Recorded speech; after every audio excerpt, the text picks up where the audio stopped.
Puji Tuhan, selamat malam Bapak Ibu Saudara. Salam, selamat berjumpa kembali malam hari ini dalam online Discipleship Revival Total Ministry.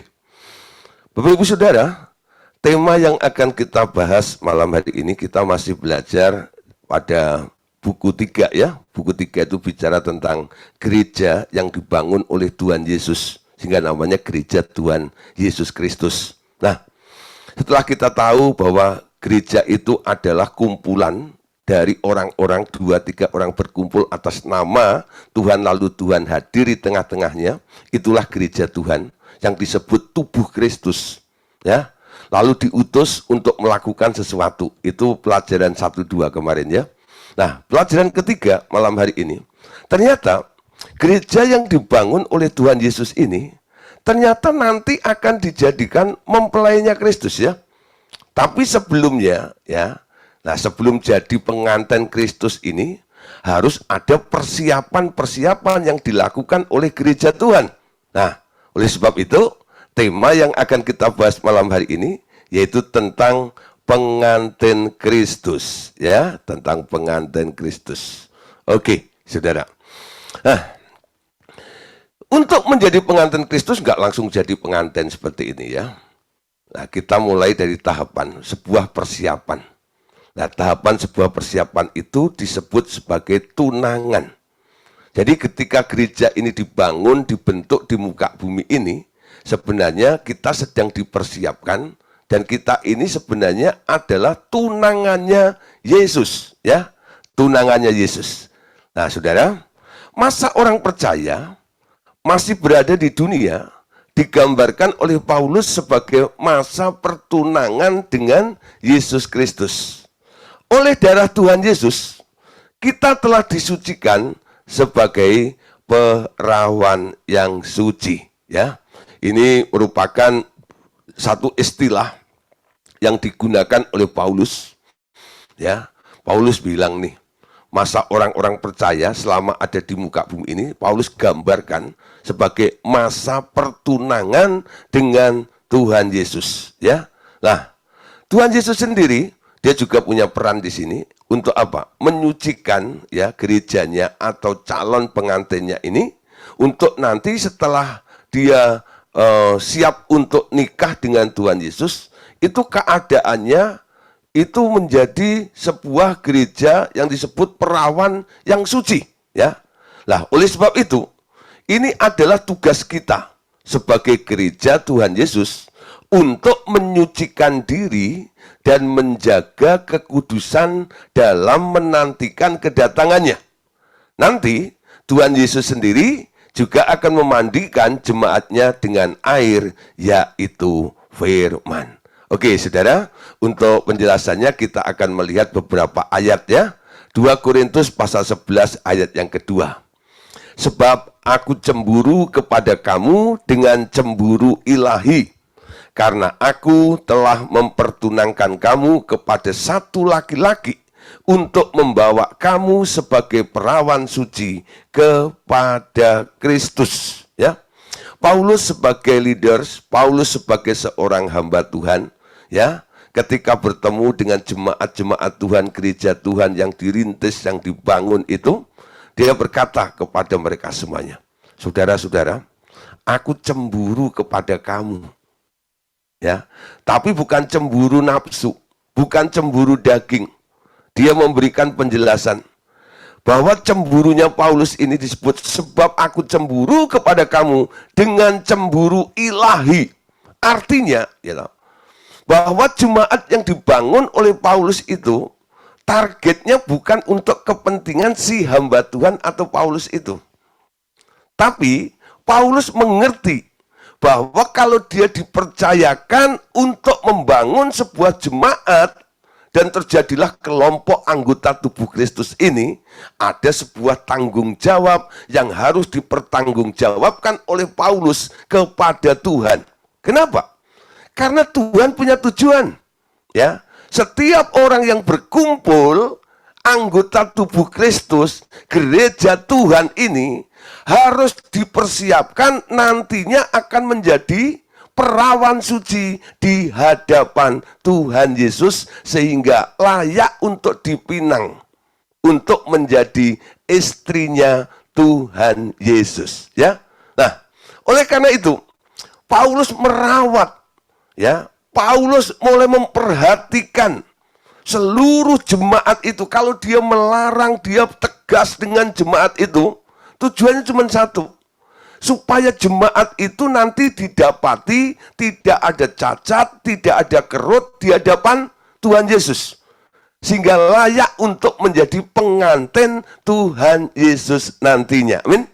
Saya percaya Bapak Saudara, kalau semua hamba Tuhan, semua gembala sidang, semua pendeta mengerti tentang misi daripada Tuhan Yesus membangun gereja di muka bumi ini, dan semua hamba Tuhan ini punya rasa tanggung jawab seperti Paulus, memiliki cemburu ilahi seperti itu, saya percaya, ya, jemaat akan dipersiapkan, ya, bukan hanya diajak ngumpul untuk satu tujuan, yaitu kebahagiaan atau happiness yang sifatnya sementara secara materi di muka bumi ini, tanpa ada sebuah persiapan supaya jemaat tanpa cacat, tanpa kerut di hadapan Tuhan. Amin. Nah, semua itu harus dipersiapkan. Nggak semua gereja Tuhan itu bisa mengalami tidak ada cacat dan tidak ada kerut atau kudus di hadapan Tuhan dengan otomatisnya, ya. Walaupun kita telah ditebus dengan darah Tuhan Yesus, itu betul, ya. Kalau nggak ditebus oleh darah Tuhan Yesus, kita tidak ada yang selamat, karena keselamatan itu hanya karena anugerah dari Tuhan. Amin. Tapi untuk kita menjadi layak di hadapan Tuhan Yesus, nantinya boleh menjadi pengantin Kristus, itu tidak otomatis karena Anda sudah ditebus oleh darah Tuhan Yesus. Itu yang perlu dikerjakan oleh gereja Tuhan. Yang tidak mau mengerjakannya, yang asik terus hidup dalam grace, dalam anugerah karena merasa telah diselamatkan dan tak perlu berubah, tak perlu melakukan sebuah update di dalam kehidupannya, saya yakin nanti ketika Tuhan datang untuk menjemput mempelainya, mereka akan tereliminasi. Mereka tidak akan ikut kelompok yang menjadi pengantin Tuhan Yesus ini. Nah, nanti kita lihat berapa persen, ya, yang bisa menjadi pengantin Kristus ini. Nanti kita lihat, ya, ada pelajarannya dan ada ayat-ayatnya. Tapi sebelumnya, sebuah persiapan itu harus dibangun, sebuah persiapan itu harus dipersiapkan dan diajarkan, dan itu mulai dikerjakan sekarang ini, ya. Jadi untuk menjadi tidak kerut, tidak cacat, ya, suci di hadapan Tuhan, itu bukan nanti, ya, bukan di surga nanti, tapi dimulai hari ini. Amin. Dimulai sekarang. Jadi kalau Roh Kudus mengingatkan ada sesuatu yang harus diubah dalam kehidupan kita, inilah waktunya untuk kita mengubah hidup kita. Amin. Ya, untuk mengubah hidup kita. Orang yang nggak mengerti harus berubah, mereka tidak akan pernah berubah. Tapi orang yang mengerti bahwa mereka harus berubah, mereka punya satu keinginan dan berjuang untuk bisa berubah. Amin. Kalau dia nggak mampu berubah, dia bisa minta tolong kepada Tuhan, bisa minta tolong kepada Roh Kudus supaya bisa mengubah, ya, apa yang perlu diubah dalam dirinya saat ini, supaya nantinya dia bisa kudus, tidak bercacat dan tidak berkerut di hadapan Tuhan. Amin. Coba kita lihat satu ayat lagi, ya, 2 Korintus pasal 7 ayat yang pertama. Saudara-saudaraku yang kekasih, karena kita sekarang memiliki janji-janji itu, marilah kita menyucikan diri kita dari semua pencemaran jasmani dan rohani, dan dengan demikian menyempurnakan kekudusan kita dalam takut akan Allah. Amin. Nah, Paulus menasihati jemaat di Korintus, ya, saudara yang kekasih, karena kita sekarang memiliki janji-janji itu. Janji apa yang dimaksud oleh Paulus di sini, ya? Salah satunya adalah janji nanti kita mau dijadikan pengantin Kristus. Amin. Kalau kita ganti ya, kata janji itu menjadi pengantin Kristus bunyinya gimana? Saudara-saudaraku yang kekasih, karena sekarang kita memiliki ya janji, yaitu mau nanti akan menjadi pengantinnya Kristus. Kalau kita mau menjadi pengantinnya Kristus, marilah kita menyucikan diri kita dari semua pencemaran jasmani dan rohani. Dan dengan demikian menyempurnakan kekudusan kita dalam takut akan Allah. Saudara, selama kita ada di dalam dunia ini penuh dengan sampah. Amin. Semua orang yang keluar rumah, ya kalau Anda nih secara fisik aja ya, Anda pagi-pagi sudah mandi bersih gitu ya, lalu Anda kerja, Anda keluar rumah, nanti sore Anda sampai di rumah gitu, Anda lihat badan Anda kotor ya. Apakah Anda belum mandi? Sudah mandi. Kenapa Anda kotor? Karena Anda keluar rumah. Kenapa di luar bikin Anda kotor? Karena atmosfer, karena udara di luar itu bercampur dengan aneka ragam ya, yang tidak kasat dengan mata kita kayak debu, udara kotor dan sebagainya itu nempel di dalam tubuh Anda, campur keringat Anda. Sehingga jadi daki itu. Jadi kalau digosok pas mandi itu, wih, kok bisa ngelontok kayak begitu? Itu bukan kulit Anda ya, bukan loh. Nah, yang Anda gosok sampai akhirnya keluar ya, lepas dari tubuh Anda itu bukan kulitmu, bukan. Tapi apa? Itu debu-debu yang nempel di dalam tubuhmu itu ya. Di dalam tubuhmu itu. Dari mana? Dari lingkungannya ini. Hidup di dunia ini nggak lepas dari pengaruh, ya. Itu yang disebut pencemaran, ya. Disebut pencemaran. Paulus bilang, marilah kita menyucikan diri dari semua pencemaran jasmani dan rohani, ya. Banyak orang kadang-kadang bilang begini, kalau mau kudus jangan tinggal di kota besar, tinggal aja di tengah hutan gitu ya. Nanti di sana Anda baru bisa jadi kudus. Kalau selama kita masih bersosialisasi, apalagi di kota metropolitan seperti Jakarta, seperti ini gitu ya. Waduh gitu ya, kalau kita nggak berbuat dosa dibilang apa ya? Memang itu sudah sistem yang dibangun seperti itu ya. Nah ada istilah bohong putih ya, tipu untuk kebaikan dan sebagainya gitu. Nah itu bagi orang dunia hal yang biasa ya.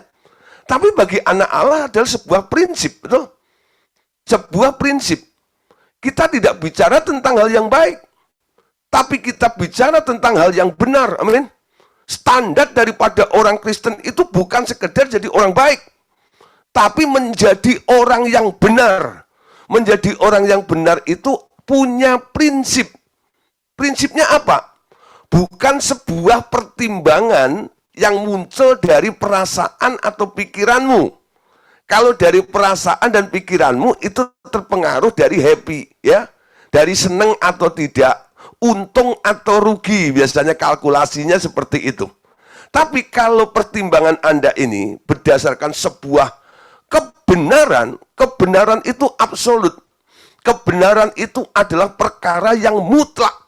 Dan kebenaran itu adalah keputusan yang dibuat oleh Allah sendiri. Amin. Pernyataan yang dibuat oleh Allah sendiri. Sehingga tidak ada kompromi. Amin. Nah, itu caranya. Berdiri di dalam kebenaran. Nah, bagaimana kita bisa berdiri dalam kebenaran di tengah-tengah dunia yang mencoba untuk mempengaruhi kehidupan kita ini? Prinsipnya, saudara, harus ini. Mau belajar untuk hidup kudus di hadapan Tuhan. Apa artinya kudus? Ya, kudus itu artinya khusus. Amin. Karena Anda mau mengkuduskan dirimu, Anda akan gampang untuk disucikan, ya, untuk dibersihkan, sehingga Anda tidak terkontaminasi dengan sampah-sampah debu-debu dunia ini. Ya, pisahkan dirimu dari dunia ini. Setiap hari sadari siapa Anda. Saya adalah anak Allah, saya adalah warga negara kerajaan surga, saya adalah gereja Tuhan Yesus. Kita tahu ya, gereja Tuhan Yesus itu menurut 1 Petrus 2 ayat 19, kamulah bangsa yang terpilih, imamat yang rajani, bangsa yang kudus, umat kepunyaan Allah yang dipanggil keluar dari kegelapan kepada terangnya yang ajaib. Apa artinya dipanggil keluar? Itu artinya dipisahkan. Itu artinya dikuduskan. Ketika engkau dimiliki oleh Tuhan Yesus, dijadikan gereja di muka bumi ini, kita harusnya terpisah dengan dunia ini. Apa yang menjadi ya prinsip dunia itu bukan menjadi prinsip sebagai anak Allah atau gereja Tuhan. Gereja Tuhan punya tatanan, punya standar sendiri dari beda dengan standar dan takaran ukuran dari orang-orang dunia itu. Amin. Nah, Paulus bilang juga ya, jangan kamu serupa dengan dunia ini. Berubahlah ya secara akal budimu, alami pembaruan akal budimu, supaya kamu bisa mengetahui mana yang baik, mana yang berkenan, dan mana yang sempurna. Amin. Nah, ini tugas kita, ya, menyucikan diri dari semua pencemaran jasmani dan rohani. Dengan kita bertekad seperti itu, Alkitab mengatakan, dengan demikian kita menyempurnakan kekudusan kita di dalam takut akan Allah. Filipi pasal 1 ayat 9 sampai ayat yang ke-10. Dan inilah doaku, semoga kasihmu makin melimpah dalam pengetahuan yang benar dan dalam segala macam pengertian, sehingga kamu dapat memilih apa yang baik supaya kamu suci dan tak bercacat menjelang hari Kristus, penuh dengan buah kebenaran yang dikerjakan oleh Yesus Kristus untuk memuliakan dan memuji Allah. Paulus hanya bisa berdoa. Ini doaku, semoga kasihmu makin melimpah dalam pengetahuan yang benar. Amin. Dan segala macam pengertian. Amin. Nah, kita harus begitu juga ya. Kalau kita sudah dipercayakan oleh Tuhan untuk memimpin sebuah kelompok atau komunitas, gereja Tuhan yang Tuhan percayakan kepada Anda, kita sebagai leader, harusnya kita juga punya satu keinginan seperti apa yang terjadi pada Paulus ini. Dia berdoa, semoga kasihmu makin melimpah dalam pengetahuan yang benar dan dalam segala macam pengertian.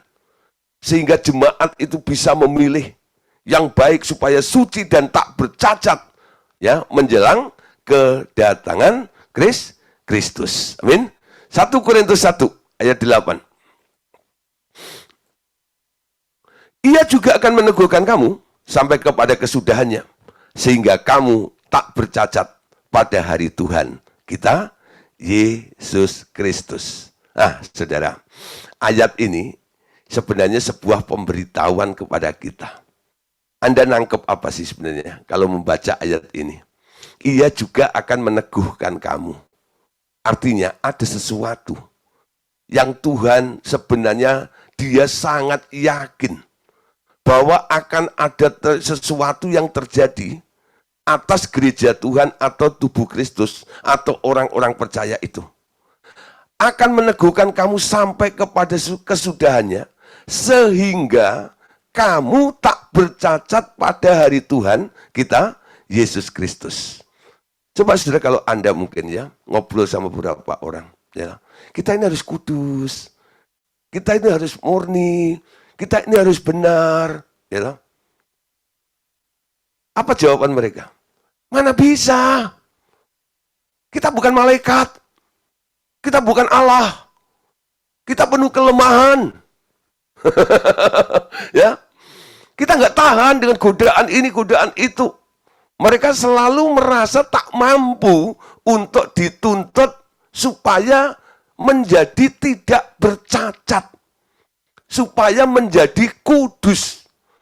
Tapi Tuhan punya harapan. Artinya Tuhan tahu ada sebuah potensi yang bisa dilakukan dan terjadi kepada orang-orang yang percaya.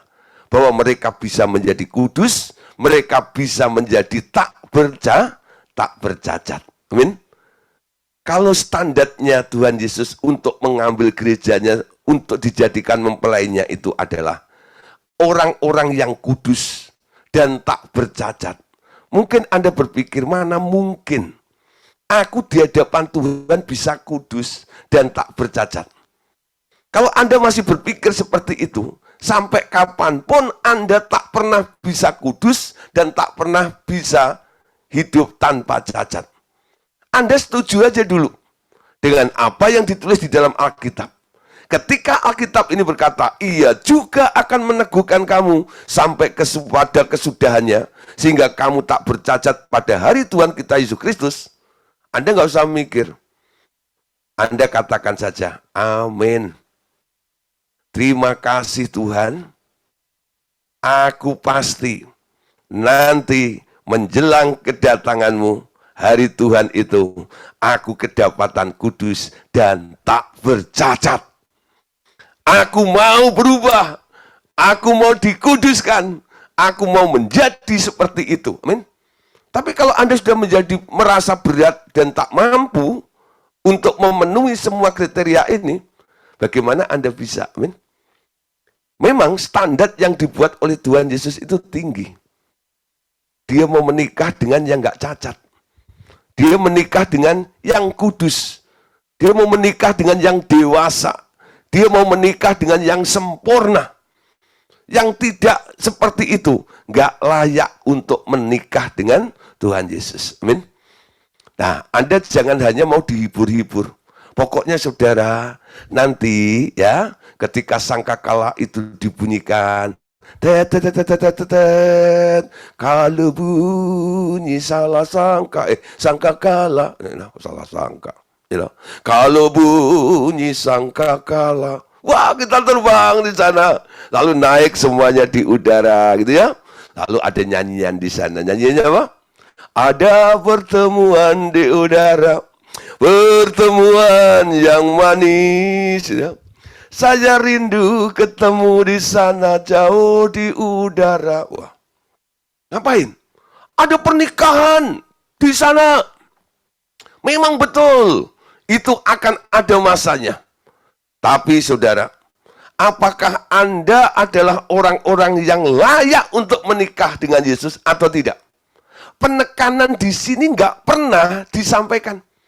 Penekanan layak atau tidak untuk menikah dengan Tuhan Yesus ini nggak pernah diberitahukan.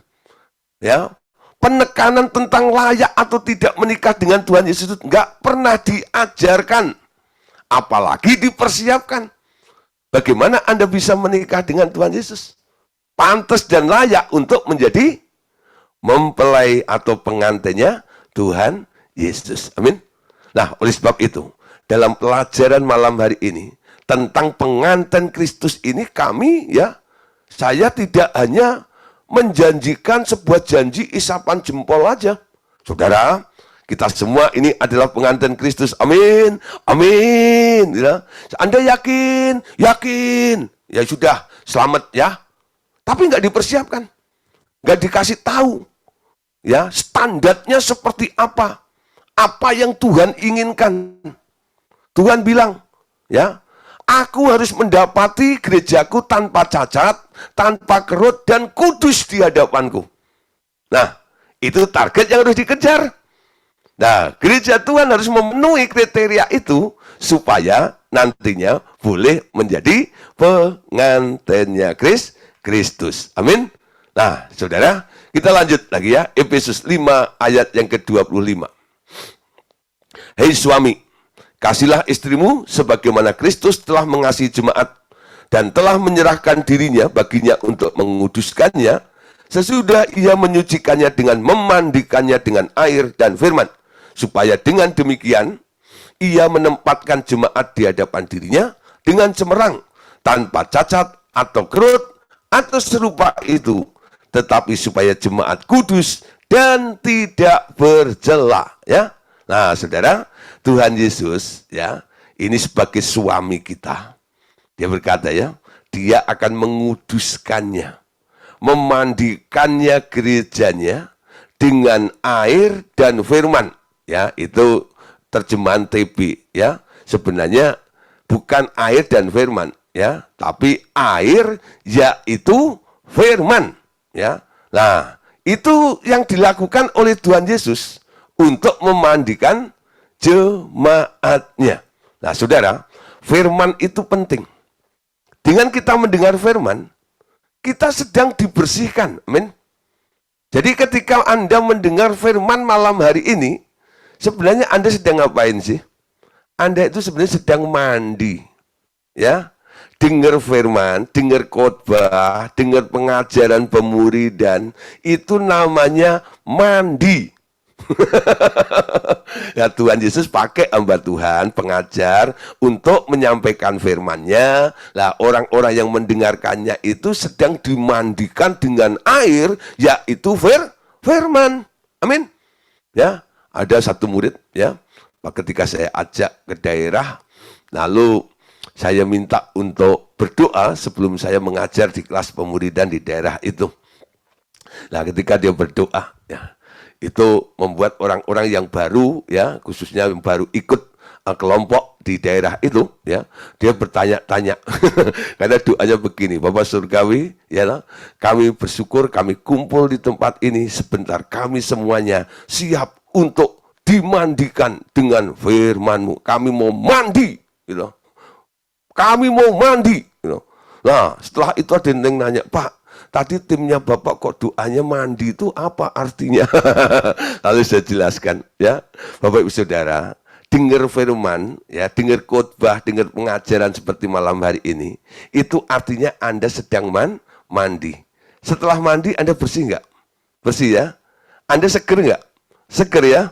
Nah, semua beban, semua debu yang nempel dalam diri Anda itu semuanya luntur, semuanya hanyut. Ketika Anda siram dengan air, sabun gosok gitu, siram dengan air lagi, bersih, membuat Anda seger, membuat Anda enteng, ya. Nggak heran, ya, tiap hari ada kelas pemuridan, selalu hadir. Kenapa lo, Pak? Pokoknya kalau habis dengar khotbah Bapak, pengajaran gitu, rasanya seger gitu, ya. Nah, kenapa?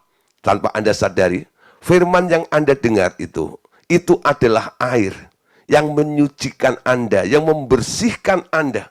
Sehingga debu-debu, sampah-sampah dunia yang nempel, mungkin datangnya dari kantor Anda, perusahaan Anda, tempat kerja Anda, lingkungan Anda tadi, ketika dengar firman Tuhan tadi, itu digelondor habis itu, sampai bersih.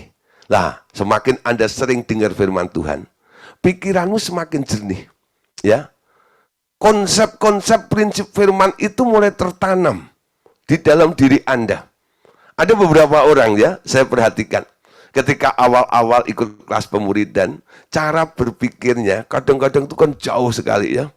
Sampai ada satu murid, ya, yang di Malang, ya, dia itu tanya gini, Pak Gideon, loh, itu dari waktu di ruang diskusi, ruang tanya jawab seperti itu kok pertanyaannya orang RTM kok masih kayak begitu, ya, saya bilang. Lalu saya bilang gini, dia murid baru, Bu. Dia murid baru, Bu, gitu, ya.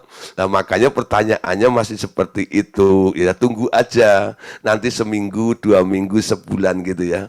Cara berpikirnya pasti sudah berubah. Ya, cara berpikirnya pasti sudah berubah. Nah, ada sesuatu yang hilang, ya. Satu prinsip, ya, prinsip-prinsip dunia itu tahu udah nggak ada lagi dalam dirinya. Sehingga semua apa yang dia sedang bingungkan, yang nggak mengerti itu, nah, cara nanyanya sudah berbeda. Kenapa? Dia berdiri pada sebuah prinsip yang baru. Ya, tapi kalau dia tetap pegang prinsip lama, prinsip dunianya, cara bertanyanya dimulai dari situ juga nanti. Pelan-pelan, pasti digeser. Mengalami sebuah perubahan paradigma di sini ini. Diubah. Sampai Anda ngerti konsepnya Allah itu seperti apa.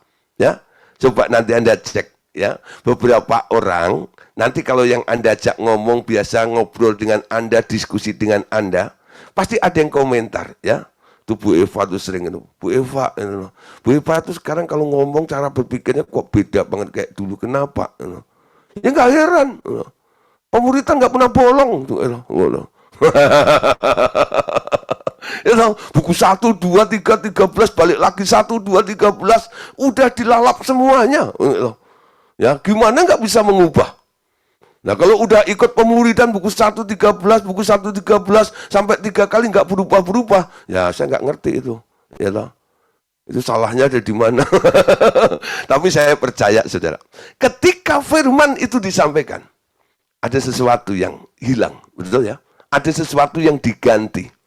Paling tidak cara berpikir Anda. Ketika cara berpikirmu berubah, Anda mulai di standar yang benar, hidupmu akan benar. Amin. Jalan hidup orang benar itu seperti terang. Amin. Kata firman. Ya. Semakin hari, semakin terang, sampai terangnya seperti fajar di tengah hari. Amin. Nggak ada bayangan sedikit pun. Coba Anda nanti ya, besok jam 12 siang, TED itu, Anda pergi keluar, ya, lalu Anda di tengah-tengah, ya, lapangan kosong atau tempat kosong gitu, Anda berdiri pas di atasnya, di bawahnya matahari itu. Nah, ketika Anda berdiri di situ, Anda cari bayangan Anda, nggak ada. Ya, pas matahari di atas ubun-ubun Anda itu nggak ada bayangan di sekitar Anda, nggak ada. Kenapa? Itu yang disebut terang. Di tengah hari itu, seperti itu. Nggak ada bayangan sedikit pun. Ben? Bayangan itu kan sisi gelapnya, nggak ada. Kenapa?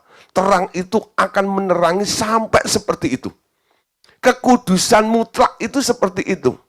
Ya, tidak ada cacat, tidak ada kerut, itu seperti itu. Biarkan firman itu memandikan Anda, menerangi Anda terus setiap hari, sampai sisi gelap Anda tidak ada.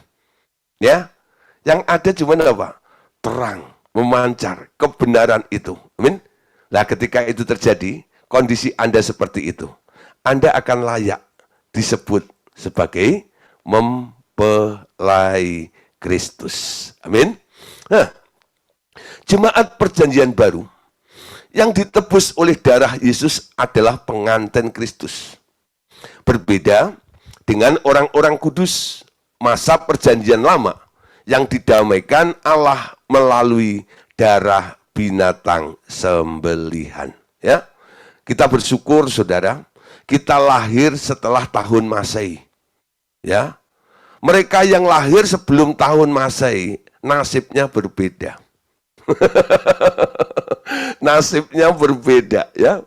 Jadi yang bisa menjadi pengantin Kristus adalah mereka yang ditebus dengan darah Tuhan Yesus. Sementara orang-orang perjanjian lama, mereka kalau ya mereka salah, lalu tiap tahun datang ke bait Allah, lalu mempersembahkan korban, ya, penebus salah itu, dia pakai darah binatang untuk menutup semua kesalahannya itu. Ya, tapi orang perjanjian baru sekarang punya fasilitas. Ketika kita percaya kepada Tuhan Yesus, bagaimana supaya dosamu, kesalahanmu itu dihapuskan? Ada satu sarana, yaitu darah Tuhan Yesus. Sehingga orang Pantai Kosta suka nyanyi, darahnya amat kuasa, sucikan dari dosa, lepaskan. Darah Yesus, darah yang mahal, darah yang berkuasa. Nah, kita hidup ya di dalam masa perjanjian baru. Kita ditebus oleh darah Tuhan Yesus.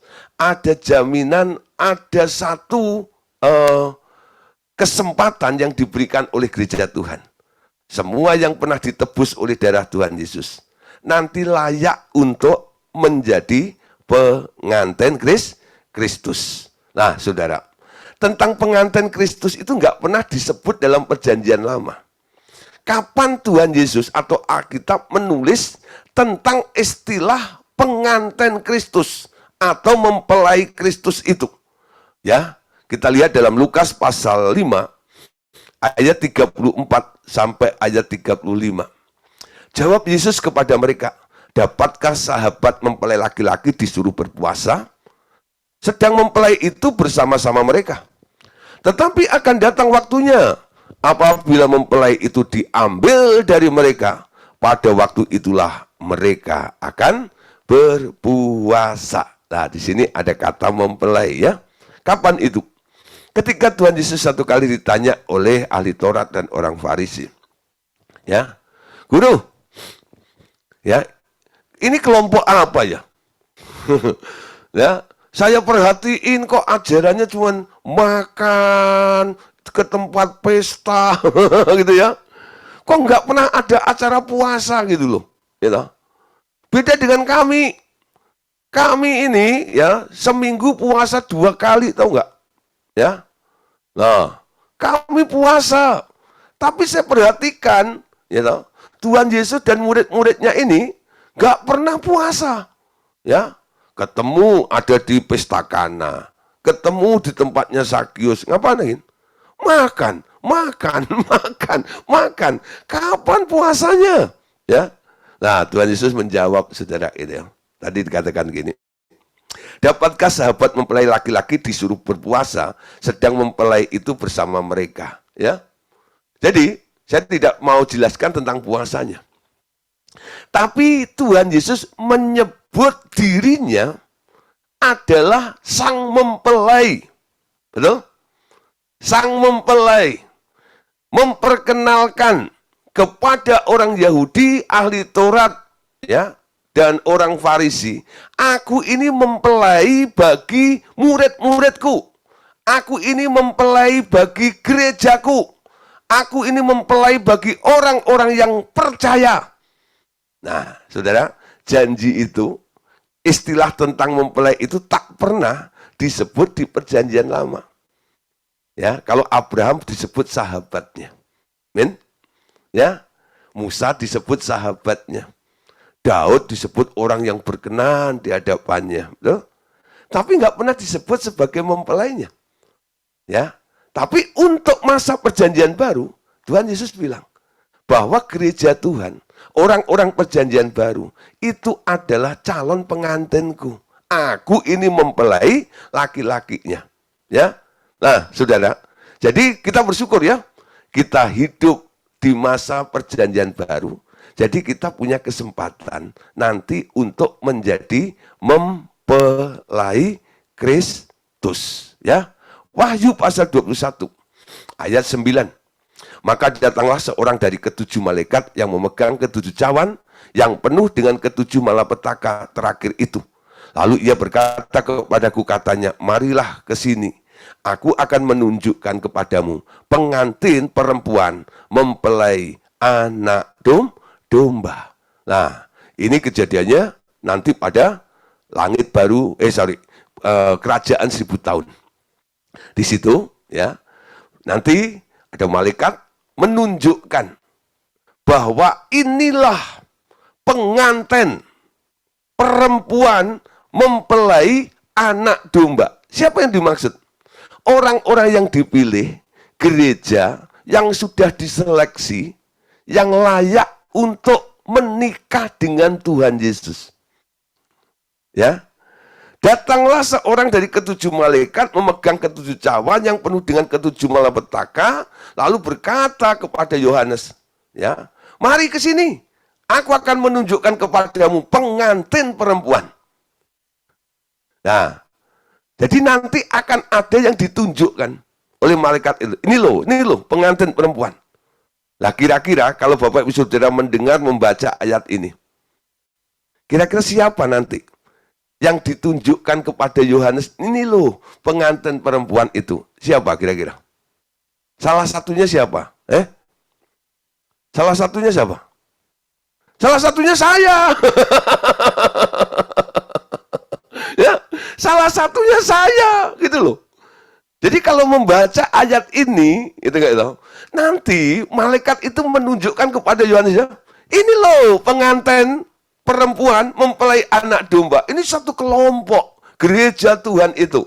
Nah, dari kelompok yang disebut itu oleh malaikat itu, salah satunya saya percaya itu nanti ada Pak Andreas Andi, amin. Nah, ada di situ, kenapa? Ya, nah kenapa? Rajin ikut bengkel, nah, rajin dicuci, rajin dibersihkan, tuh ya. Nah, dari sampah-sampah dunia ini sehingga menjadi tidak cacat, tidak berkerut dan kudus di hadapan Tuhan. Amin. Nah, tidak ketinggalan juga Pak Andreas Daryanto, ya. Nah, keren tuh, gitu ya. Loh, Pak, saya kan laki-laki, masa jadi pengantin? Pengantin itu kan perempuan, saudara, ya. Hubungan antara Kristus dan jemaat itu, semua jemaat itu disebut mempelai perempuannya, amin, atau pengantin. Nggak peduli Anda laki-laki, ya. Nanti di alam roh, lakinya cuma Yesus, dia mempelai laki-lakinya. Kita semua ini adalah disebut mempelai perempuan. Itu bukan berdasarkan jenis kelaminnya, bukan. Ya. Jadi antara perempuan dan laki-laki ini jangan Anda kait-kaitkan. Oh, kalau gitu Tuhan Yesus itu laki-laki, gitu, jenis kelaminnya. Lalu kita ini semuanya perempuan seperti itu. Bukan. Gitu. Nah, nanti kita tahu. Sebenarnya dimaksud menikah atau perkawinan itu adalah sebuah relationship. Sebuah hubungan, ya, persatuan antara Tuhan Yesus dan gerejanya. Siapa yang bisa menyatu? Ya, siapa yang bisa menyatu dengan siapa? Apa bisa menyatu dengan apa? Ya, itu unsurnya harus sama, betul?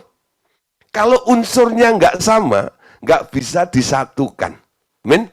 Coba saudara ya, Anda pegang emas. Lalu tangan kiri Anda pegang tahu, gitu. Tahu Sumedang atau tahu Takwa yang Kediri gitu ya, warnanya kuning gitu ya. Nah, sama-sama kotak gitu ya, warnanya kuningnya sama gitu ya. Nah, apakah mentang-mentang warnanya kuning, lalu Anda lebur nih ya, rebus semuanya jadi satu, diaduk segala macam gitu. Nah, setelah kering apa yang terjadi saudara? Tahu dan emas itu nggak pernah bisa menyatu. Kenapa? Unsurnya berbeda. Ya, emas adalah logam mulia, tahu ya biasa aja. Nilainya nggak seperti emas, bukan? Nah, jadi tahunya harus diubah, harus jadi emas. Amin. Kita pun harus seperti itu supaya bisa nanti menyatu menikah dengan Tuhan. Amin. Nah, saudara, nanti akan terjadi ketika saatnya tiba. Bapak Allah Bapak akan mantu, ya, bikin hajatan. Nah, hajatan Bapak ini disebut perjamuan kawin. Perjamuan kawin anak domba. Kapan itu terjadi? Perjumpaan Tuhan Yesus dengan jemaatnya yang ditebusnya digambarkan sebagai suatu perjamuan kawin yang besar di surga dengan pesta dan tamu-tamu yang diundangnya, ya. Jadi perjamuan kawin ini, ya, itu tak lain adalah perjumpaan antara Tuhan Yesus dengan gerejanya, ya. Nah, di situ Bapak bikin acara besar gitu ya. Dia mengawinkan anak tunggalnya yaitu Yesus. Dia undang banyak tamu-tamu. Nah, kalau ada undangannya, sekarang muncul pertanyaan saudara. Siapakah pengantin dan siapakah tamu itu? Jadi nanti saudara ya, orang-orang yang rapture, yang naik ya ketika sangkakala Allah dibunyikan ini, ternyata nanti akan dibedakan menurut kualitasnya. Ya. Jadi pengangkatan diangkat, ya, mengalami pengangkatan bukan berarti Anda sudah bisa jadi pengantin Kristus. Jadi bedakan antara pengangkatan dan menjadi pengantin Kristus. Ya, kalau Anda nggak diangkat, ya Anda mustahil bisa menjadi pengantin Kristus. Amin. Jadi ketika pengangkatan terjadi, ada yang tertinggal ya, tapi ada yang diangkat. Nah, Dari antara yang diangkat itu, ya, ternyata, ya, ternyata nanti masih dibagi lagi berapa kelompok, saudara? Masih dibagi berapa kelompok? Ya, kelompok yang pertama, ya, itu yang disebut adalah kelompok pengantin. Kelompok yang kedua adalah kelompok yang disebut tamu undangan.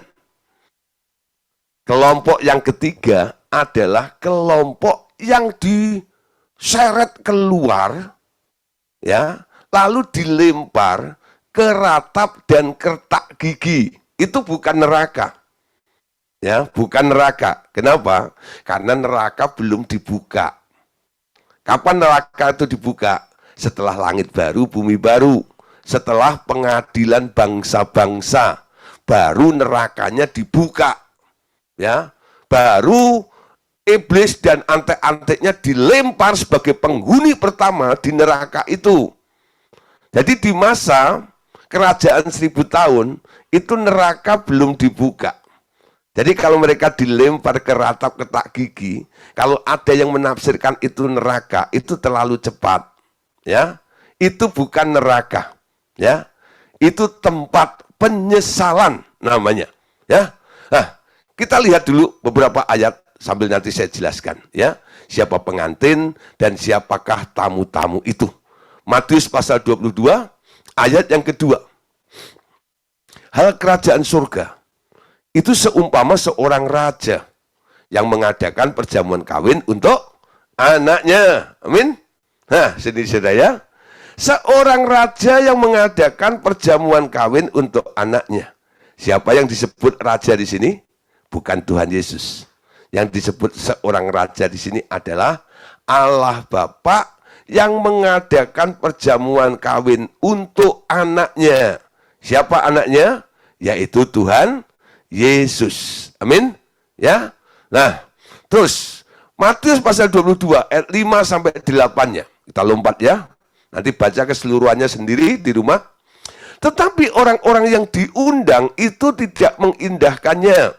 Ada yang pergi ke ladangnya, ada yang pergi mengurus usahanya, dan yang lain menangkap hamba-hambanya itu, menyiksanya dan membunuhnya. Maka murkalah raja itu lalu menyuruh pasukannya ke sana untuk membinasakan pembunuh-pembunuh itu dan membakar kota mereka. Sesudah itu ia berkata kepada hamba-hambanya, perjamuan kawin telah tersedia, tetapi orang-orang yang diundangnya tadi tidak layak untuk itu. Matius 22 ayat 5 sampai 8 ini bicara tentang orang Yahudi. Ya, orang Yahudi. Kita tahu ya, sebenarnya awalnya Allah itu memilih satu bangsa. Namanya bangsa Israel, ya. Bangsa Israel. Nah, itu umat pilihan Allah. Lalu menjadi sebuah bangsa, ya. Lalu terus menjadi bangsa Yahudi itu loh. Jadi orang-orang Yahudi itu sebenarnya yang berhak menerima undangan pertama dari Allah. Ya. Namun, undangan itu disia-siakan, diabaikan. Anda tahu sampai hari ini, orang Yahudi nggak percaya Tuhan Yesus. Betul? Jadi masih menunggu Mesias yang akan datang. Nah, karena cara berpikirnya seperti itu, nanti dia akan ketemu dengan Mesias palsu. Yaitu siapa? Antikris nanti akan muncul dan itu menyesatkan orang Yahudi. Lalu orang Yahudi percaya pada satu tokoh yang dianggap sebagai Mesias nanti. Ya, nah, karena dia menolak, ya, bahkan membunuh, betul? Tadi katakan, jadi membunuh. Anda lihat siapa yang membunuh Yesus? Orang Yahudi, betul ya? Menggantung Yesus itu. Padahal sebenarnya Bapak itu memilih dulu awalnya orang Yahudi itu untuk apa? Menjadi orang pertama yang nantinya dipilih oleh Allah. Tapi karena pilihan itu tidak diterima dan batal, akhirnya ya perkawinan kan harus tetap jalan. Kenapa, saudara? Kan orang menikah kan sudah persiapannya kan ada ya, panggungnya sudah dihias, ya, gaun pengantinnya sudah Sewa itu enggak itu? Atau sudah dibuat ya? Ya mempelainya sudah ada, pengantinnya sudah ada, apalagi cateringnya gitu ya. Nah, itu apalagi tuh. Kalau udah dipesen nih, ya, udah dimasak itu. Ya kalau nggak ada yang makan, ya mubazir loh. Nah, karena begitu ya orang pesta ya sudah. Kalau yang diundang nggak mau datang, pesta harus tetap jalan. Makanan harus tetap dimakan. Nah, akhirnya saudara, ya, ayat 9 sampai ayat yang 10. Ini keputusannya, ya. Sang pembuat pesta itu, ya. Si raja itu bilang begini. Sebab itu, pergilah ke persimpangan-persimpangan jalan dan undanglah setiap orang yang kamu jumpai di sana ke perjamuan kawin itu. Maka pergilah hamba-hamba itu dan mereka mengumpulkan semua orang yang dijumpainya di jalan-jalan, orang-orang jahat dan orang-orang baik, sehingga penuhlah ruangan perjamuan kawin itu dengan tamu, ya. Nah, undangan kedua untuk siapa? Untuk orang non-Yahudi yang disebut orang kafir pada waktu itu. Siapa itu, saudara? Tak lain tak bukan adalah Anda dan saya. Amin. Tapi Anda tahu ya, tadi dikatakan orang itu mencari orang yang diundang itu di mana? Di jalan-jalan, orang jahat. Ya. Kita dulu kan orang yang ada di jalan-jalan itu ya. Kita dulu orang-orang yang jahat itu loh, betul nggak ya? Tapi karena kasih karunia Tuhan, akhirnya kita boleh dilayakkan pada hari ini, ya. Nah, dan ada beberapa orang yang mulai mengerti bahwa dia diundang untuk datang ke perjamuan kawin itu. Kumpullah di sana semuanya, ya. Kumpullah di sana itu. Nah, Tuhan Yesus, kalau Anda lihat dalam Matius pasal 25, di situ memberikan sebuah perumpamaan, ya. Siapa yang boleh masuk menyongsong mempelai itu? Ternyata dari gereja Tuhan. Itu perbandingannya adalah 50-50. Ya, di situ digambarkan ada 5 gadis bijaksana dan ada 5 gadis yang bodoh. Ya, Matius 25 ayat 1. Baca sama-sama. Pada waktu itu, hal kerajaan surga seumpama 10 gadis yang mengambil pelitanya dan pergi menyongsong mempelai. Ya, jadi gereja Tuhan itu digambarkan seperti 10 gadis. Amin. Terus ayat 5 dan 6. Tetapi karena mempelai itu lama tidak datang-datang juga mengantuklah mereka semua lalu tertidur. Waktu tengah malam terdengarlah suara orang berseru, mempelai datang, songsonglah dia. Lompat ayat 10. Akan tetapi waktu mereka sedang pergi untuk membelinya, datanglah mempelai itu dan mereka yang telah siap sedia masuk, ya, bersama-sama dengan dia ke ruang perjamuan kawin, lalu pintu itu ditutup. Siapa yang boleh menyongsong hari yang indah perkawinan anak domba itu? Ternyata hanya 5%. Ya, hanya 50%. Setengahnya. Ya. Kenapa yang setengah bisa, yang setengah tidak? Tuhan Yesus memberikan perumpamaan ini menyebut atau memberikan menamai, ya, kelompok 5 yang satu, ya, 5 gadis yang satu ini sama 5 gadis yang lainnya itu punya sebutan yang berbeda. Yang satu Tuhan bilang apa? Ini 5 gadis yang bijaksana, yang 5 adalah 5 gadis yang bodoh. Enggak ya? Jadi bukan persoalan namanya si A, si B, si Tono, si Ajong, si apa, bukan masalah itu. You know. Tapi kelompok ini tidak diangkat, tidak bisa menyongsong mempelai, karena dia adalah kelompok yang bodoh, sementara yang bisa masuk, mereka adalah disebut kelompok yang bijaksana. Kenapa Tuhan memberi julukan bodoh? Kenapa Tuhan memberikan satu sebutan bijaksana? Ya, kepada kelompok yang satunya. Bodoh dalam hal apa? Ya, nah, ternyata hatinya sih untuk Tuhan. Menyongsong, betul ya? Tapi mereka kurang persiapannya. Ya, kurang persiapan. Nggak berjaga-jaga. Sehingga kehabisan minyak. Sementara yang bijaksana, dia berjaga-jaga. Men. Nah, karena dia bijaksana, dia punya cadangan minyak. Dia punya cadangan minyak. Sementara yang bodoh, dia nggak punya cadangannya minyak itu. Ketika mempelai itu terlambat datang, minyak mereka habis. Sehingga pelitanya padam. Sementara yang bijaksana, dia bisa menambah minyaknya. Amin. Nah, saudara, di RTM Anda diajar ya tentang second mile. Ya, tentang second mile. Ya, dituntut untuk berjalan 1 mil, Anda berjalan dengan orang itu 2 mil, bukan? Ada lebihnya, betul? Bagi orang-orang yang bodoh, dia akan berpikir apa? Kan nuntutnya cuma 1, ngapain jalan 2, betul? Itu kelebihan tahu. Tuhan bilang apa? Hendaklah kamu murah hati, karena Bapakmu murah hati. Amin. Dituntut 1, kasih 2. Ya, yang 1 itu Anda berikan kepada orang yang menuntutmu, sementara mile yang kedua itu Anda berikan untuk persiapanmu untuk Tuhanmu nanti. Amin. Itu namanya minyak cadangan. Bukan bicara double porsi anointing, bukan, saya bilang. Ya, bukan masalah itu. Banyak orang kadang-kadang hanya berbicara tentang apa? Minyak selalu dikaitkan dengan urapan. Ya, memang ada sih. Ya, minyak urapan ada. Urapan dalam minyak segala macam.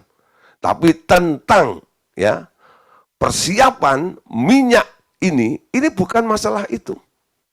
Ya, double portionnya di mana nih? Ya, cintamu dengan Tuhan itu juga begitu. Harus lebih dari rata-rata. Amin. Nah, saudara, sekarang kita harus belajar ya. Bikin persiapan. Berjaga-jaga. Ketika mempelai itu datang, Anda bisa menyongsong mempelai itu. Termasuk orang yang masuk ke dalam pintu sebelum pintu itu ditutup. Amin. Ya. Nah, jangan sampai terlambat. Kalau Anda gedor-gedor nanti sudah masaan sudah habis, ya. Dari balik pintu itu jawabannya cuma 1, terlambat sudah. Kau datang padaku, ya. Nggak bisa nih udah kalau macam itu.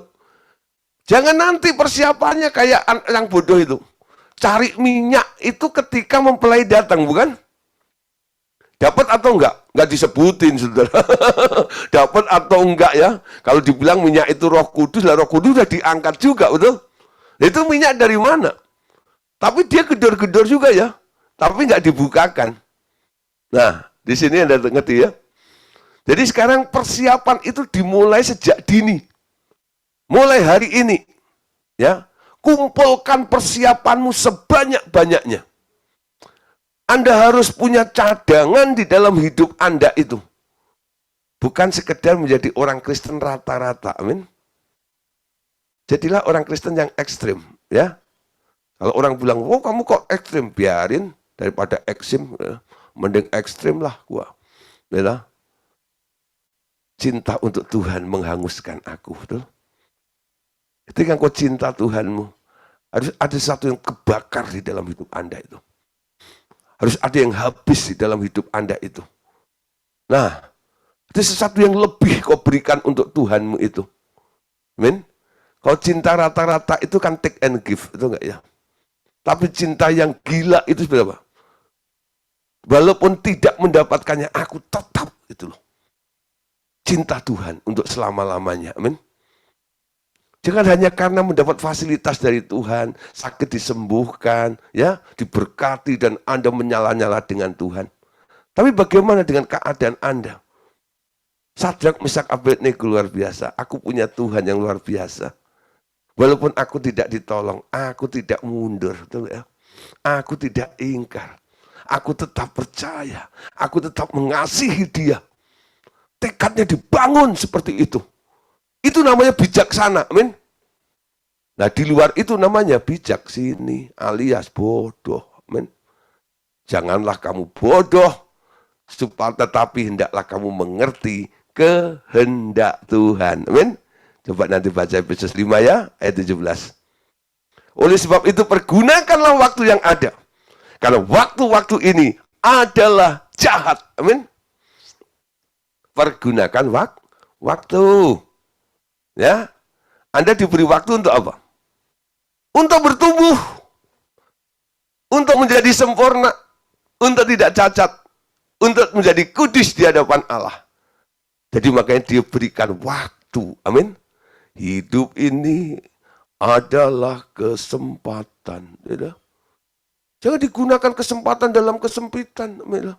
Tuhan, terima kasih untuk kesempatan waktu yang kau berikan. Aku mau gunakan waktu ini sebaik-baiknya. Untuk apa? Untuk berdandan diri. Amin. Ibu-ibu kalau dandan butuh berapa jam? 3 minggu. Ngapain aja? Nah, ya, saya itu di rumah, you anak saya cewek semua, istri saya cewek, dari perempuan, saya cowok sendiri. Saya paling ganteng di rumah. Ya, nanti kalau mau pergi ada kondangan atau apa kalau macam gitu, saya bilang ya, papi mandi belakangan, gitu. Kalian mandi dulu semuanya. Gitu. Kenapa saudara kalau nggak pasang tag gitu? Saya udah mandi, saya udah dandan kalau macam gitu, mereka baru mandi, mereka dandan, saya bisa nunggu mereka 2 jam tuh kayak. Nah, saya bisa mandi lagi keringat. Makanya saya trik gitu ya. Udah kalau mandi udah saya lihat udah mulai siap begitu saya baru mandi, saya dandannya lebih cepat gitu enggak ya. Nah, mereka yang dandan lama gitu loh. Nah, makanya kadang-kadang Tuhan kasih Anda umur panjang, amin. Untuk apa? Untuk dandan. Nanti kalau ketemu mempelai itu, Anda kedapatan cantik, amin. Itu lipstiknya jangan sampai kayak Semar itu loh, apa kayak gareng sampai ke kuping atau ke pipi gitu. Nah, pakai IC do re mi fa sol la si gitu loh. Jangan sampai ketebelan nanti malah kayak apa? Kokok beluk. Nah. Ya, ayo mulai gitu, gitu. Nah, mulai bedaknya juga jangan ketebelan. Itu malah kayak topeng monyet itu kayak gitu. Nah, malah nanti mulai rapi seperti itu ya. Supaya apa? Tampil cantik gitu ya. Di hadapan Tuhan. Amin. Wahyu 19 ayat 9. Jadilah gadis yang bijaksana, bukan gadis yang bodoh. Amin. Wahyu 19 ayat 9. Lalu ia berkata kepadaku, tuliskanlah, berbagilah mereka yang diundang ke perjamuan kawin anak domba, katanya. Lagi kepadaku, perkataan ini adalah benar, perkataan-perkataan dari Allah. Ya. Nah, saudara, dari semua orang yang diangkat nanti ada beberapa seleksi lagi di sana. Ya. Pemilik pesta, ya, itu turun. Ya. Cek tamu-tamunya. Cek tamu-tamunya itu. Ya. Lalu dipilihlah, ya, yang cocok gitu ya. Memenuhi kriteria, tidak cacat, ya, tidak ada celah, tidak berkerut, kudus itu. Lalu ditewal, disuruh naik ke panggung, duduk bersama mempelai, ya, di situ, menyatu dengan Yesus di tempat yang sama situ. Sementara sisanya lalu diamati, ya, dari tamu itu ternyata ada yang nggak pakai baju pesta, saudara. Ya, yang nggak pakai baju pesta itu ditanya, ya, sis, kamu kok bisa masuk ke sini gimana? Ya, dia nggak bisa jawab. Ya. Nah, akhirnya pemilik pesta itu panggil Al-Guju, seret dia keluar, lempar itu ke ratap dan kertak gigi. Ya, lalu tertinggal tamu-tamunya. Jadi ada 3 kelompok ya. Ada yang dilempar ke ratap kertak gigi, ada yang tetap jadi tamu, ada yang jadi pengantin Kristus. Anda mau jadi mana? Puas jadi tamu? Atau Anda asal saya nggak dilempar ke ratap kertak gigi lah? Menikmati jadi tamu gitu ya, melihat Yesus menikah, itu cukup bagiku. Saudara, kalau ada yang lebih baik, kenapa Anda nggak pilih yang lebih baik? Betul? Yang lebih baik apa? Menjadi pengantinnya Kristus. Ya, menjadi pengantinnya Kristus. Nah, saudara, tamu-tamu itu, kalau kita lihat dari sini, ternyata posisi Yohanes dan nabi-nabi perjanjian lama, ya, Tuhan Yesus menggambarkan dengan jelas posisi Yohanes Pembaptis sebagai seorang sahabat mempelai yang berdiri di sisinya, ya, seorang best-man, ya, bukan mempelai, tapi sahabat mempelai dalam perkawinan. Juga ia menggambarkan kelompok nabi-nabi perjanjian lama bersama dengan Yohanes sebagai kelompok yang tidak tergabung dengan pengantin itu sendiri. Nah, dari sini mungkin bisa dipetik gambarannya, ya. Siapa itu yang boleh menjadi tamu? Yaitu orang-orang Yahudi, ya. Nah, orang-orang Yahudi, ya, atau Yohanes Pembaptis pun dia juga tidak termasuk mempelai Kristus. Yohanes 3:29. Yang empunya mempelai perempuan ialah mempelai laki-laki, tetapi sahabat mempelai laki-laki yang berdiri dekat dia dan yang mendengarkannya sangat bersukacita mendengar suara mempelai laki-laki itu. Itulah sukacitaku, dan sekarang sukacitaku itu penuh. Amin. Jadi Yohanes Pembaptis itu adalah basement atau mempelai laki-laki. Matius 11:11. Aku berkata kepadamu, sesungguhnya di antara mereka yang dilahirkan oleh perempuan tidak pernah tampil seorang yang lebih besar daripada Yohanes Pembaptis. Namun yang terkecil dalam kerajaan surga lebih besar daripadanya. Amin. Nah, saudara, Yohanes dan orang-orang sebelumnya, nabi-nabi itu, nggak pernah mengalami namanya born again atau kelahiran baru. Tapi orang yang percaya Tuhan Yesus, Nikodemus itu ketika ketemu Tuhan Yesus, apa jawaban Tuhan Yesus? Jika kamu tidak dilahirkan kembali, jika kamu tidak dilahirkan baru, kamu tidak akan bisa melihat kerajaan surga. Amin. Wahyu 3:20, Yesus mengetuk pintu hati semua orang, supaya orang yang menerimanya, mengundang Yesus masuk ke dalam hatinya, mengalami kelahiran baru di dalam dirinya.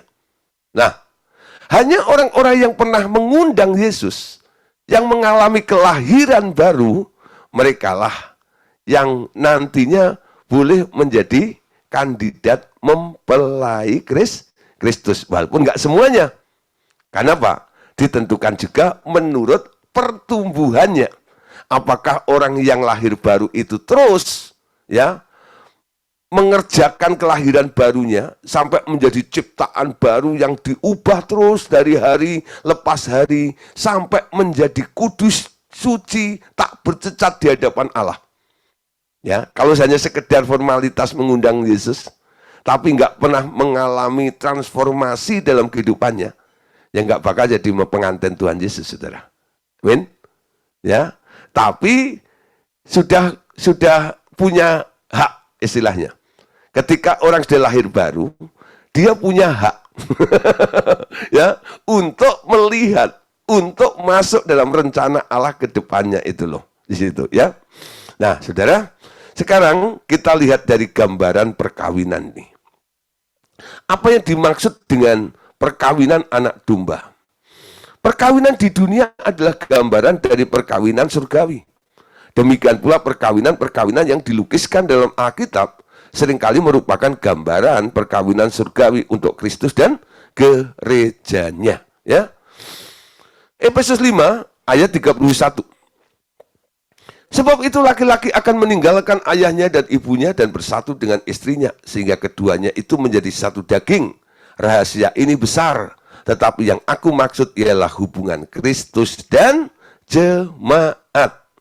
Jadi pernikahan di sini, ya, perkawinan domba ini digambarkan seperti laki-laki meninggalkan ayah ibunya dan bersatu sehingga mereka menjadi satu daging. Nah, kalau ini terjadinya di alam roh, ya, mereka bersatu meninggalkan dunia ini untuk menjadi satu roh. Amin. Hubungan Kristus dengan jemaatnya. Sehingga orang-orang yang menikah dengan Tuhan Yesus menjadi pengantin Tuhan Yesus ini, nanti mereka akan terus bersama dengan Dia untuk selama-lamanya. 1 Tesalonika 4 ayat 17. Sesudah itu kita yang hidup, yang masih tinggal akan diangkat bersama-sama dengan mereka dalam awan menyongsong Tuhan di angkasa. Demikianlah kita akan selama-lamanya bersama-sama dengan Tuhan. Ya, nah, saudara. Nanti, saudara, ya, ketika kita sudah bersama dengan Tuhan karena kita adalah pengantinnya Kristus, kegiatannya apa saja ketika kita bersama dengan Tuhan Yesus? Nah, sebagai pengantin, orang yang telah dipilih lolos seleksi menjadi serupa dengan Tuhan Yesus ini, nanti akan ada tugas yang diberikan, ya, bersama dengan Tuhan Yesus. Tugas apa? Memerintah dan menghakimi bersama dengan Dia. Kerajaan 1000 tahun adalah manifestasi kerajaan Allah yang nyata di atas bumi nanti. Tuhan Yesus akan memerintah sebagai Raja di Yerusalem, dan orang percaya yang bersama dengan Dia akan ikut memerintah dan menghakimi dunia pada masa itu. Ya, sehingga Paulus pernah menasihati jemaat jemaat yang dipimpin oleh Timotius, ya, atau dia menasihati anak rohaninya namanya Timotius dalam 2 Timotius 2 ayat 12. Jika kita bertekun, kita pun akan ikut memerintah dengan Dia. Jika kita menyangkal Dia, Dia pun akan menyangkal kita. Amin. Nah, ada harapan, ada tugas yang nantinya akan diberikan kepada gereja Tuhan yang layak untuk memerintah bersama Tuhan Yesus. 1 Korintus 6 ayat 2. Atau tidak tahukah kamu bahwa orang-orang kudus akan menghakimi dunia? Dan jika penghakiman dunia berada di dalam tangan kamu, tidakkah kamu sanggup untuk mengurus perkara-perkara yang tidak berarti? Jadi kalau kita dilatih di dunia ini untuk menghadapi persoalan-persoalan secara materi di dunia ini tujuannya adalah persiapan ke depannya. Kalau Tuhan mengangkat Anda menjadi hakim nanti, ya, Anda sudah punya pengalaman ketika menghadapi perkara-perkara di dunia ini. Amin. Nah, saudara, tujuan terakhirnya lagi ini yang nggak kalah penting, ya. Kalau tadi yang kita sebutkan, ya, dari pelajaran tadi itu merupakan keuntungan dari kita ketika kita diangkat lalu layak menjadi pengantin Kristus, bukan? Tapi tanpa kita sadari, kehadiran daripada pengantin Kristus, munculnya gereja Tuhan, tubuh Kristus, yang layak tanpa cacat, kerut, dan kudus di hadapan Tuhan ini, itu juga merupakan penunjang untuk Tuhan Yesus. Maksudnya apa, Pak? Nah, dengan adanya pengantin Kristus yang muncul, ya, ada orang-orang yang memenuhi kriteria itu, pengantin Kristus ini akan membuat Yesus menjadi penuh. Jadi kepenuhan Yesus itu juga tergantung dari adanya orang-orang yang nanti, ya, layak untuk menjadi pengantin Kristus itu. Ya. Nah, coba lihat, ya. Pengantin Kristus adalah bagian yang menjadikan Kristus sendiri lengkap. Sama seperti seorang laki-laki yang beristri. Tanpa gerejanya, ia tidak lengkap. Ya. Nah, saudara, ada satu anggota ETM. Ya. Sabtu ini mau menikah. Tanya gitu. Lalu WA saya, Lalu tanya, Pak Gideon bisa hadir nggak? Nah, pemberkatannya sih gereja lain, ya. Tapi saya diminta untuk doa, ya, di resepsinya, gitu ya.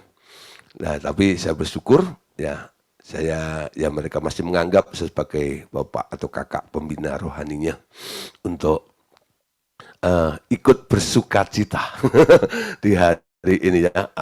Akhirnya sebelum ini, puji Tuhan nih, ya. Akhirnya menikah juga. Akhirnya menikah juga, saya bilang gitu, dengan malu-malu. Iya, puji Tuhan Pak, gitu ya. Akhirnya ketemu, gitu ya. Lalu saya bilang gini, ya, sadar nggak? Ya, kamu membuat calon suami itu menjadi penuh, ya, memenuhi. Laki-laki nggak akan menjadi penuh tanpa adanya seorang istri, saya bilang. Kamu melengkapi di situ. Siapkan dirimu. Banyak hal yang harus engkau lakukan. Ya, karena kamu bagian daripada seorang laki-laki itu. Ya, so kasih dikit arahan, dikit. Sama seperti Kristus. Dengan adanya pengantin, gereja yang menjadi pengantinnya. Yesus jadi lengkap. Amin. Jadi ketika Anda mempersiapkan diri menjadi jemaat yang tidak cacat, ya, tidak bercela, kudus, layak untuk menjadi pengantin Kristus, Anda sedang membuat Yesus menjadi komplit. Amin. Menjadi penuh. Melengkapi, gitu, kepenuhan Tuhan Yesus. Pak, ayatnya ada enggak? Ada, ya. Nah, ayat ini adalah ayat penutup malam hari ini. Efesus 1 ayat yang ke-23. Amin. Jemaat yang adalah tubuhnya, yaitu kepenuhan Dia yang memenuhi semua dan segala sesuatu. Siapa yang mengalami kepenuhan? Dia. D-nya besar. Ini bukan manusia. Bukan jemaat, ya. Jemaat yang adalah tubuhnya, yaitu kepenuhan Dia yang memenuhi semua dan segala sesuatu. Yesus menjadi penuh, ya, karena adanya jemaat yang layak menjadi pengantin Kristus. Amin. Ayo saudara, siapkan diri Anda. Apakah Anda pengantin Kristus? Apakah Anda hanya sebagai tamu undangan? Apakah Anda hanya sekedar menjadi orang yang tidak ketemu antikris, asal nanti rapture, gitu ya? Jadi jemaat yang di rapture itu supaya nggak ketemu antikris, gitu ya. Tapi belum tentu Anda jadi pengantin Kristusnya, belum. Jadi seleksinya ketat, amin. Bertahap. Ada tahapan ini, tahapan itu, tahapan ini, tahapan itu, betul ya? Jangan hanya mikirin tahapan BCA aja, man, ya. Nah, tahapan untuk memenuhi menjadi pengantin Kristus, itu yang perlu dipikirkan tiap hari juga, amin. Nah, minta Roh Kudus untuk mengoreksi terus. Roh Kudus, Engkau sang pembaharu, perbaharulah diriku. Apa yang perlu diubah? Ubah, ingatkan aku Tuhan. Ya, nanti banyak hal yang Tuhan buat dalam hidup Anda. Ya, mungkin Anda sendiri nggak menyadari perubahan dalam hidup Anda. Tapi nanti Anda bisa cross check dari komentar orang. Kenapa sih sekarang kamu kok begini? Ya, kok beda? Kenapa begini-begini? Pertumbuhan Anda semakin kelihatan ketika Anda bertumbuh dan melihat orang yang nggak bertumbuh. Amin. Saya aja sendiri kadang-kadang melihat, ketemu ini beberapa teman hamba Tuhan gitu. Cara saya ngomong berbeda. Membahas ayat yang sama. Kadang-kadang pembahasannya beda. Ya, mereka terus hanya dikait-kaitkan dengan materi, kadang-kadang gitu. Ya, ketika saya khotbahkan tentang dimensi yang lain gitu, mereka, kok kamu bisa mikir seperti itu, gimana? Nah, Roh Kudus sudah mengubah cara berpikir saya. Betul gak? Diubah tanpa sadar. Ya. Nah, kita sekarang mulai terus meningkatkan. Tuhan, perbaharui lebih lagi, lebih lagi, lebih lagi. Amin. Makasih untuk kesempatan malam hari ini. Selamat merenungkan firman. Dan saya berharap semua yang ikut hadir dalam pemuritan ini adalah kandidat mempelai Kristus. Amin. Anda adalah pengantin Kristus. Ya, Tuhan Yesus berkati. Amin.